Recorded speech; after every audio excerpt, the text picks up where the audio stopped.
Brain disease, लकवा, blindness ऐसी अनगिनत बीमारियां हैं जिनके इलाज के लिए मेडिकल साइंस अनगिनत कोशिश कर रहा है। आज भी यूरोप, अमेरिका में कई मेडिकल स्पेशलिस्ट इस डायरेक्शन में डीप रिसर्च कर रहे हैं।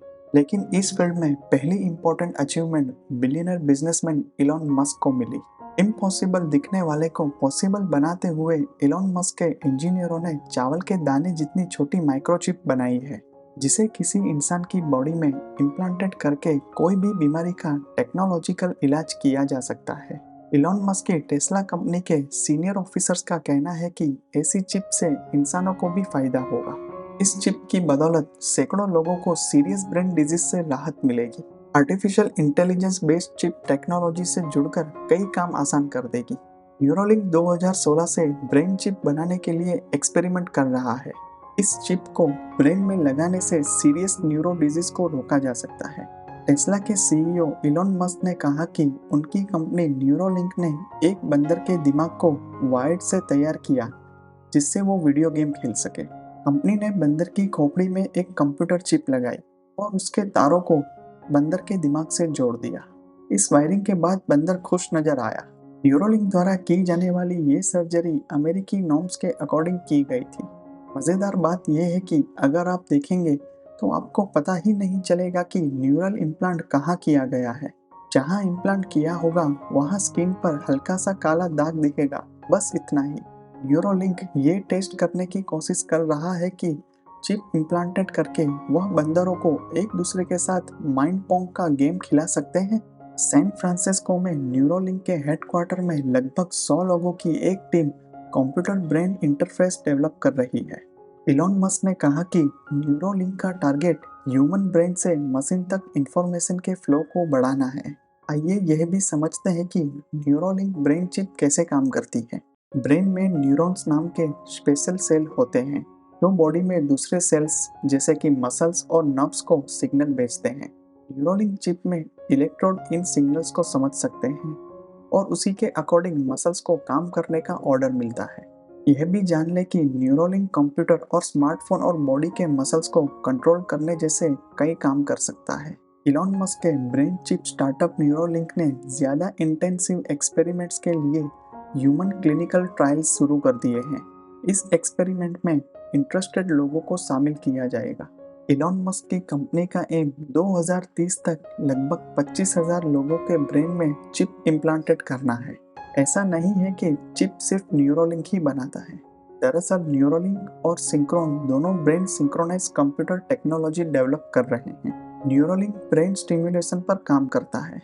ये ह्यूमन ब्रेन टिश्यू में इलेक्ट्रोड इम्प्लांटेड करता है जो बैटरी से जुड़े हुए होते हैं। ज़रूरत पड़ने पर ये इलेक्ट्रोड ब्रेन में न्यूरल एक्टिविटी को अरेंज या बदल देंगे। दूसरी ओर सिंक्रोन एक स्टेंट रॉड पर डिपेंडेंट करता है जो स्टेंट के जैसा एक डिवाइस है।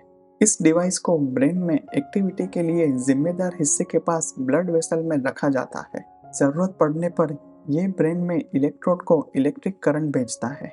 जैसा कि पहले बताया गया कि दुनिया भर के कई देशों के साइंटिस्ट माइक्रोचिप्स डेवलप कर रहे हैं जिन्हें ह्यूमन बॉडी में इम्प्लांटेड किया जा सकता है। ब्रिटिश इंजीनियरों ने एक ऐसी नई टेक्नोलॉजी डेवलप की है जिससे पैरालिसिस के मरीजों को मदद मिलेगी। पैरालाइज्ड मरीज के ब्रेन में इम्प्लांटेड ट्रांसमीटरों की मदद से अपने बायोनिक पार्ट्स का मूवमेंट कर सकेंगे। किसी इंसान की रीढ़ की हड्डी में चोट लगने से उनके ब्रेन और ऑर्गन के बीच कम्युनिकेशन टूटकर पैरालिसिस हो जाता है।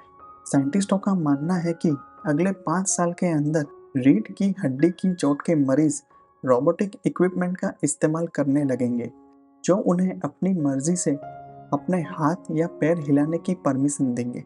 इस तरह ब्रेन के थॉट्स को जानने और पैरालाइज्ड लोगों के मसल्स को काम करने के लिए अलग तरह के कंप्यूटर चिप बनाने के एक्सपेरिमेंट चल रहे हैं। ऐसे में स्वीडन की लिंकोपिंग यूनिवर्सिटी के ऑर्गेनिक इलेक्ट्रॉनिक डिपार्टमेंट के पीएचडी स्टूडेंट क्लास टाइब्रेंट ने बॉडी के मसल्स को ही कंप्यूटर चिप बनाने का तरीका ढूंढा है। उन्होंने एसिटाइल कोलाइन नाम के हार्मोन की खोज की जो ब्रेन से बॉडी के मसल्स तक सिग्नल भेजता है। ये हार्मोन मसल्स की सेल्स में छोटे इलेक्ट्रिक वेव भेजकर ब्रेन को सिग्नल भेजता है। क्लास टाइब्रेंट ने इस हार्मोन के इलेक्ट्रॉन को कंट्रोल करके ऑन ऑफ सिग्नल बना के देखा। उसके बेस पर मसल से एक्सपेक्टेड वर्क कराया जा सकता है। एक अजीब कदम के तहत एक यूरोपियन कंपनी ने अपने एम्प्लॉयज को साइबॉर्ग बनने की डायरेक्शन में एक कदम आगे बढ़ने का मौका दिया है। बेल्जियम की टेक और मार्केटिंग कंपनी न्यू फ्यूजन ने हाल ही में बायो डिजिटल चेंजेस को शामिल करने के लिए अपने ऑफिस का रिस्ट्रक्चरिंग किया है। ट्रेडिशनल आईडी बेस और बायोमेट्रिक स्कैनर के बजाय एम्प्लॉय अब माइक्रोचिप इम्प्लांट का ऑप्शन चुन सकते हैं, जिससे वो कंपनी हेडक्वार्टर्स और कंप्यूटर को कांटेक्ट कर सकते हैं।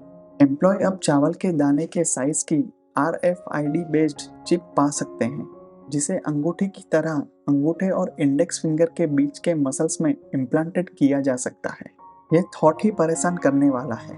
इस तरह का इम्प्लांट प्रेजेंट करने वाली ये बेल्जियम की पहली कंपनी है।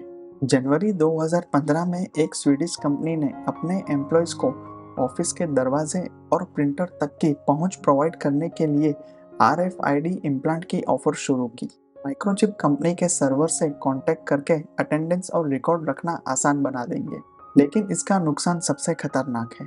चिप इम्प्लांट करने के कारण एम्प्लॉयज को ट्रैक करने की एथिक्स पर सवाल उठते हैं। अगर देखा जाए तो ऐसे इम्प्लांट का इस्तेमाल यूजर की एक्टिविटीज को ट्रैक करने के लिए किया जा सकता है। जाहिर सी बात है, एम्प्लॉयज को अपने वर्क प्लेस से ऐसी उम्मीद नहीं होती है। इसके अलावा प्रॉब्लम तब खड़ी हो सकती है जब एम्प्लॉय कंपनी से इस्तीफा दे दे। ऐसे में कंपनी को एम्प्लॉय की चिप वापस पाने के लिए उसकी दोबारा सर्जरी करनी होगी, जैसा कि ज्यादातर क्रेडिट कार्डों के मामले में होता है।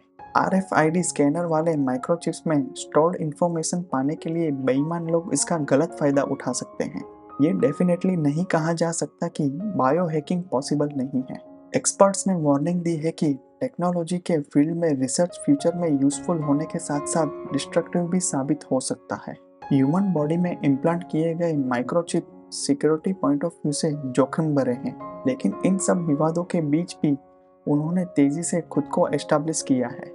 स्वीडन और जर्मनी में इसका अट्रैक्शन दुनिया भर के लोगों के लिए एक सबक होगा।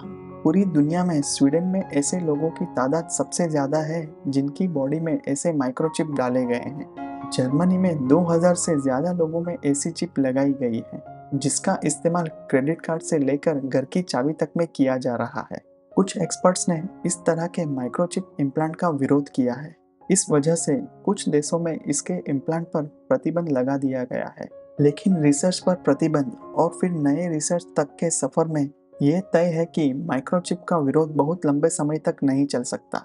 जैसे जैसे AI और दूसरे इनोवेशन बाजार में आ रहे हैं, लोग साइबर सिक्योरिटी और इस तरह के चिप पहनने के बारे में तेजी से अवेयर हो रहे हैं। फ्यूचर में मोबाइल फोन भी इतिहास बनने जा रहा है। इसकी जगह एक लेंस ले लेगा, ऐसी भी पॉसिबिलिटी है। उस समय ये माइक्रोचिप बहुत अच्छा काम कर सकती है, ऐसा सपोर्टरों का मानना है। आजकल बाजार में चिप लगे विजिटिंग कार्ड बहुत देखने को मिलते हैं। इस विजिटिंग कार्ड की चिप को मोबाइल फोन में स्कैन करके कंपनी के कारोबार की जानकारी और कंपनी क्या जॉब वर्क करती है, इसकी जानकारी मिल सकती है। क्योंकि ट्रेडिशनल विजिटिंग कार्डों की जगह चिप लगे विजिटिंग कार्ड ने ले ली है, इसमें कोई डाउट नहीं है कि माइक्रोचिप अपनी जगह मजबूत करेगा। लेकिन ह्यूमन बॉडी में माइक्रोचिप इम्प्लांट से जुड़े कई चैलेंजेस हैं। पहला चैलेंज है टेक्नोलॉजी, जो हर दिन आगे बढ़ रही है और चिप्स छोटे और स्मार्ट होते जा रहे हैं। इंटरनेट ऑफ थिंग्स की दुनिया में चिप को सेंसर, नेटवर्क, क्लाउड और एप्लीकेशन से जोड़ रहा है। एक सेंसर के फॉर्म में चिप आपके हाथों को, आपके हार्ट को, आपके ब्रेन को और आपके बॉडी के बाकी के हिस्सों को छूती है।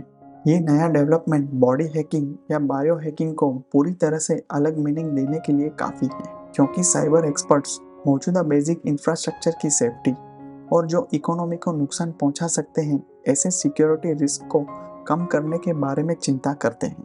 माइक्रोचिप की वजह से किसी भी चिप लगे इंसान का आसानी से पता लगाया जा सकता है। दूसरा चैलेंज है बिजनेस। इस सेक्टर में कई ऐसी कंपनियां हैं जिनको पर्सनल डेटा का खतरा रहता है। डेटा को हैक करके किसी इंसान की सारी जानकारी हासिल की जा सकती है। कहा जाता है कि अभी इस चिप का क्लाउड वर्ल्ड में एक्सपांशन करना मुश्किल है। तीसरा चैलेंज है सोशल।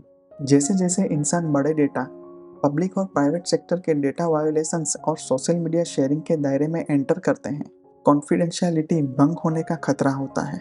इस कारण से भी माइक्रोचिप इम्प्लांट किए जाने की पॉसिबिलिटी नहीं है। साथ ही इस जोखिम के कारण लोग माइक्रोचिप के इम्प्लांट का विरोध कर रहे हैं।